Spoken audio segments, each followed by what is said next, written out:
கடவுளுடன் காலை வணக்கம். புனித மத்தேயு எழுதிய நற்செய்தி 23 அதிகாரம் 1 முதல் 12 வரை உள்ள இறைவார்த்தைகள். அக்காலத்தில் இயேசு மக்கள் கூட்டத்தையும் தம் சீடரையும் பார்த்து கூறியது: மறைநூல் அறிஞரும் பரிசேயரும் மோயிசன் அதிகாரத்தை கொண்டிருக்கின்றனர். ஆகவே அவர்கள் என்னென்ன செய்யும்படி உங்களிடம் கூறுகிறார்களோ அவற்றையெல்லாம் கடைபிடித்து நடந்து வாருங்கள். ஆனால் அவர்கள் செய்வது போல நீங்கள் செய்யாதீர்கள். ஏனெனில் அவர்கள் சொல்வார்கள், செயலில் காட்ட மாட்டார்கள். சுமப்பதற்கரிய பழுவான சுமைகளை கட்டி மக்களின் தோளில் அவர்கள் வைக்கிறார்கள். ஆனால் அவர்கள் தங்கள் விரலால் தொட்டு அசைக்கக்கூட முன்வர மாட்டார்கள். தாங்கள் செய்வதெல்லாம் மக்கள் பார்க்க வேண்டும் என்றே அவர்கள் செய்கிறார்கள்.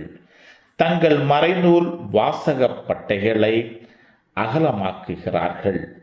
அங்கியின் குஞ்சங்களை பெரிதாக்குகிறார்கள்.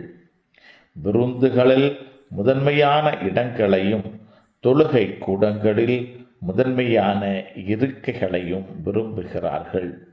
சந்தை வெளியில் மக்கள் தங்களுக்கு வணக்கம் செலுத்துவதையும் ரபி என அழைப்பதையும் விரும்புகிறார்கள். ஆனால் நீங்கள் ரபி என அழைக்கப்பட வேண்டாம், ஏனெனில் உங்களுக்கு போதகர் ஒருவரே. நீங்கள் யாவரும் சகோதரர் சகோதரிகள். மண்ணுலகில் உள்ள எவரையும் தந்தை என நீங்கள் அழைக்க வேண்டாம், ஏனெனில் உங்கள் தந்தை ஒருவரே, அவர் விண்ணகத்தில் இருக்கிறார். நீங்கள் ஆசிரியர் எனவும் அழைக்கப்பட வேண்டாம், ஏனெனில் கிறிஸ்து ஒருவரே உங்கள் ஆசிரியர். உங்களுள் பெரியவர் உங்களுக்கு தொண்டராக இருக்க வேண்டும். தம்மைத்தாமே உயர்த்துகிறவர் எவரும் தாழ்த்தப் பெறுவர்.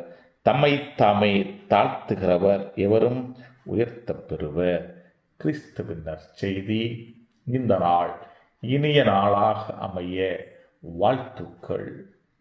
பல பல பல புதுமைகள் பெருமைகள் இனிமைகள் இறங்கிய நல்ல நாள், ஒரு நல்ல நாள், நம் தேவன் தந்த நாள். இது நல்ல நாள், ஒரு நல்ல நாள், நம் தேவன் தந்த நாள்.